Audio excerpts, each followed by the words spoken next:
ए इंसान, तुझे पैदा किया और पैदा करने के बाद तुझे शऊर भी अता फरमाया। शऊर देखो, शऊर इंसानों को भी शऊर और जानवरों को भी शऊर अता फरमाया। छोटा सा बच्चा होता है, जब पैदा होता है अल्लाह ताला फरमाते हैं वहदैनाहुन नजदैन। वो छोटा सा बच्चा माँ के सीने में छाती को तलाश करता है कि मुझे यहाँ से दूध मिलेगा। अल्लाह ताला फरमाते हैं इस छोटे से बच्चे को हमने बताया कि तुझे यहाँ से दूध मिलेगा, तेरी माँ के सीने से दूध निकलेगा।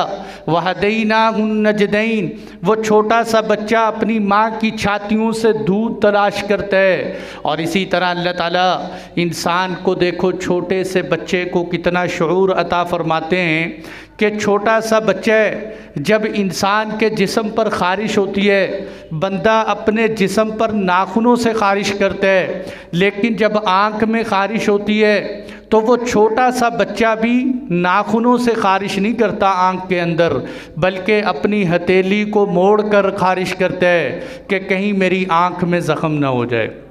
ये छोटे से बच्चे को शऊर किसने अता फरमाया, ये समझ किसने अता फरमाई? जानवर हैं, जानवरों के बच्चे होते हैं, बच्चा पैदा होते ही अपनी माँ की थनों की तरफ जा रहा होता है, उसको पता चलता है कि यहाँ से मुझे दूध मिलेगा। अल्लाह ताला फरमाते हैं ये शऊर मैंने अता फरमाया। मैंने इस पर आपको एक वाक़या भी सुनाया था कि दारुल उलूम देवबंद के मोहतमिम हज़रत कारी तय्यब साहब बहुत पाए के आलिम थे। फरमाया करते थे कि एक दफ़ा हिंदुस्तान के अंदर एक शहर था, राजपूताना उस शहर का नाम था। कहते उस शहर के अंदर हमें जाना पड़ा तो उस शहर के अंदर बंदर बहुत ज़्यादा थे। उस शहर के अंदर बंदर बहुत ज़्यादा थे। जब हम उस शहर में गए तो वो बंदर कभी किसी की रोटी उठा के ले जाते, कभी किसी के कपड़े उठा कर ले जाते, लोगों का बहुत ज़्यादा नुकसान करते। कहते जब हम वहाँ गए हमने सोचा कि भाई इन बंदरों से जान छुड़ाने का क्या तरीक़ा है, तो हमें पता चला कि यहाँ हुकूमत हिंदुओं की है और हिंदुओं के यहाँ बंदर को मारने की इजाज़त नहीं। तो हम बड़ा परेशान हुए।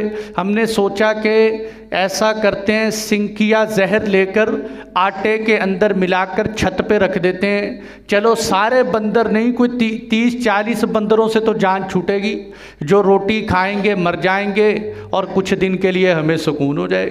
कहते हमने छत के ऊपर जो है वो रोटियों में जहर डाल के जब रखा तो देखा, हम चोरी छुप के बैठ गए कि 3-4 बंदर आए छत के ऊपर। मैं बता रहा हूँ अल्लाह ने शऊर देखो बंदरों को, जानवरों को किस तरह का शऊर अता फरमाया।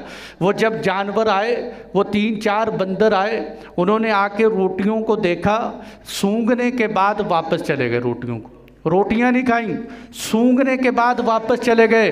कहते हम वहाँ बैठे देख रहे हैं, थोड़ी देर के बाद 15 बंदर और आए।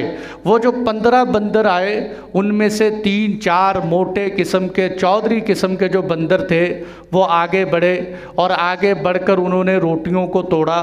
एक ने तोड़ा, सूंघा, दूसरे ने तोड़ा, उसने सूंघा, तीसरे ने तोड़ी, उसने सूंघ कर तीनों ने रोटियां रखी और वापस चले गए।